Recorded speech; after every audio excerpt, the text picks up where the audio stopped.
Hey everyone, welcome back. So this is the next video which we are going to discuss in Python programming. So we will discuss about tuples today. So in previous videos we have discussed about strings, then lists, then before that we have discussed about numbers and other topics as well. So in that lecture series, we are discussing about tuples. So if you have not subscribed the channel, and if you like the content, please guys hit the like button and subscribe the channel for more updates. Alright, so moving on, in Python programming we have tuples.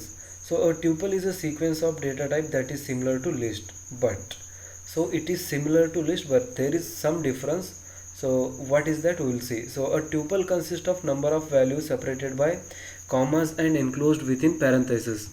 So a tuple consists of number of items, or I can say values, which are separated by commas. So in case of list they are not separated by commas, okay, and they are enclosed in a parenthesis, so that is a round bracket. So in that list they are enclosed in a square bracket, so here they are enclosed in a parenthesis, or else I can say a round bracket. So unlike list, in case of tuples, the elements of tuples cannot be changed, so tuple can be thought of as a read only list.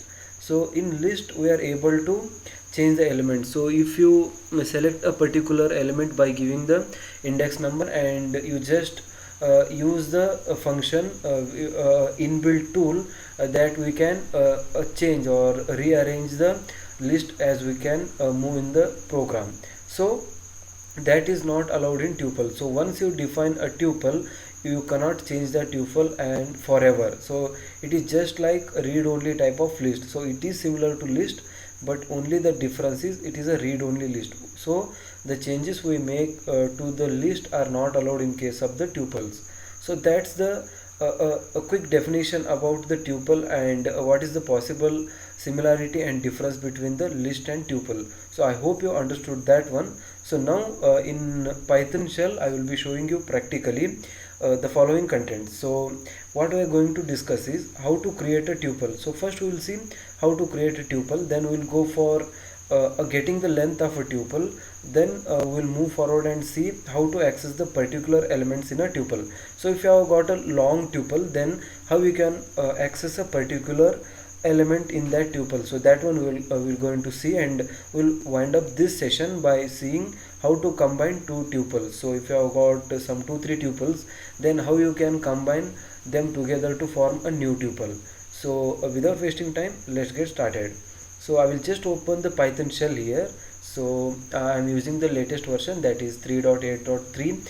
okay, so first we will see how to create the tuple. So I will just write a comment, how to create the tuple. Alright, so we will see how to create the tuple. So that's the comment. So I will mark take a variable t1, so that is tuple1, and I will just put round brackets here, so that is a standard. Then in double quotes I will write let us say I will write first one as the pen. So this is the first element, then put a comma, again put two bracket, that is inverted colons there. Then I will just write paper, then again I will put a comma, and again I will define a other element. So let us say I will define book this time, then I will go for notes I will go.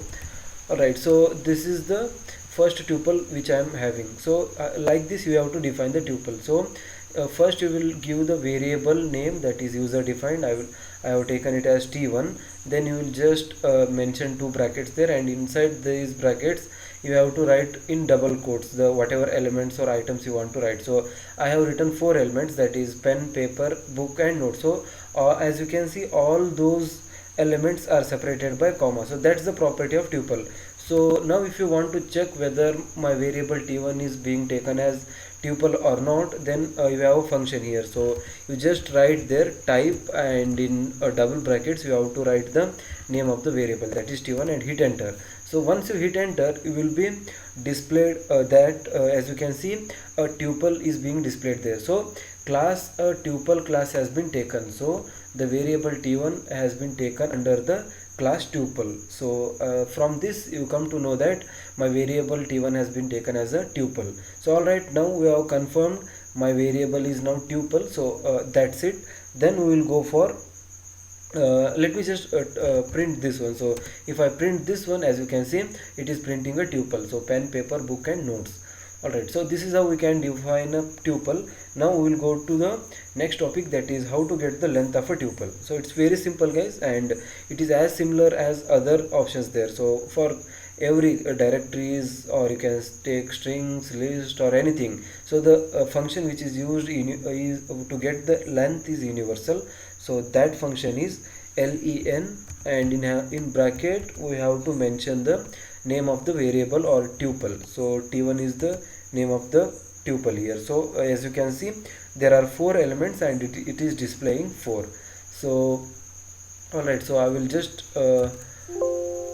define a other tuple. So let me take as t2, so which is equal to I will just write school as the one element.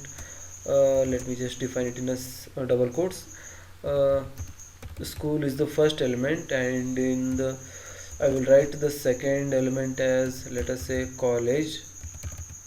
Then I will write the third element as, let us say, university.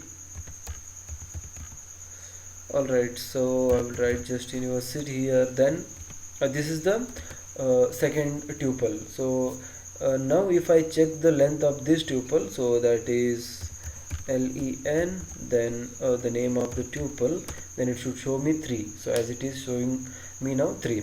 Alright, so now I have defined 2 tuples t1 and t2 with 4 elements and 3 elements individually, and I have defined the length for each element as well. So now we have completed up to how to get the length of a particular tuple.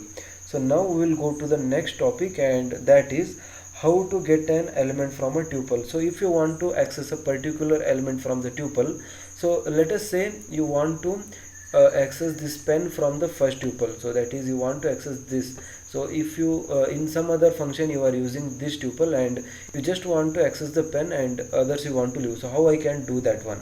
So it's very simple guys. What you need to do is just write the name of the tuple, that is t1, and remember you have to write it in square brackets. So in square brackets you just write the index value. So we all know that in Python the index value is starting from 0. That is, for pen it will be 0, for paper it will be 1, for book it will be 2, and for notes it will be 3. So like this for t2 also the similar thing is applied.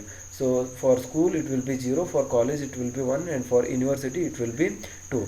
So I want to access pen, so I will write 0. So I will just mention that 0, then hit enter. So once I hit enter, as you can see in the desktop, a pen is displayed there.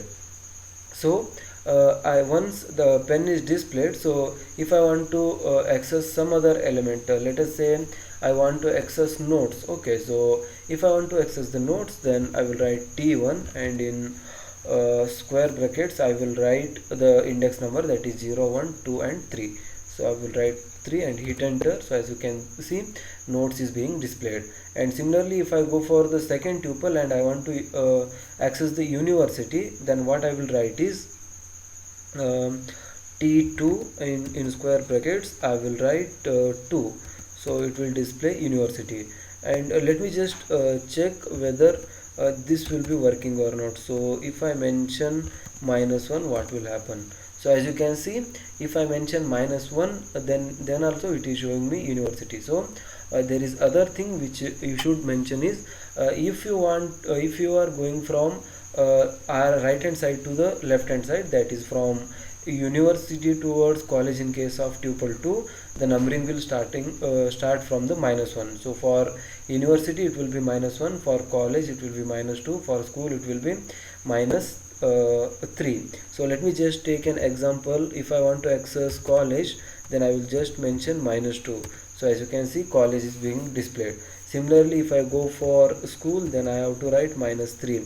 So let me just write -3, and you can see school is being displayed. So similar thing is applying for the tuple 1 as well. So if I want to access the book, let us say, from the left hand side. So I can do it in this way as well. So I will write -2 and hit enter.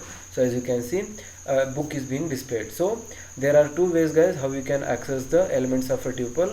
Either you can access from the left hand side by a conventional numbering, that is starting from 0, or else you can access the same elements of the tuple starting from the right hand side. So the numbering will be slightly different there. So it will be starting from -1 and it will be increasing towards the minus infinity.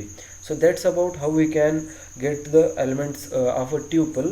Now we will see how to combine two tuples. So it's very simple.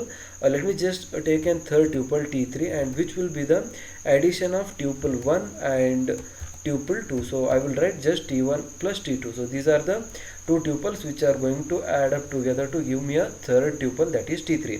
So I will hit enter and I will just print T3. So if you either you can write print T3 or else you can write just T3. So let me show another way. So if you write print T3, then also it will display the same thing. So the point here is that, as you can see, T1 and T2 are being displayed starting from T1. So pen, paper, book and notes are displayed up to here. So this is the first tuple, I can say. Then from that the second tuple is being displayed, that is school, college and university. So this is how we can create two tuples. So if you want to add in other way, let us say T4 is equal to let me just write T2 plus T1. So this is also possible. So if I print T4 now, the first tuple will be displayed here, so that is school, college, university, and then second, that is first one will be displayed. Initially second tuple will be displayed. So that's how I have written in the statement. So T2 plus T1 I have written. So second one will display first and then first one will be displayed. So like this you can add up two tuples together to form a new tuple, and it is possible to add up n number of tuples here. So there is no limit on the number of tuples you can add up together to form a new tuple.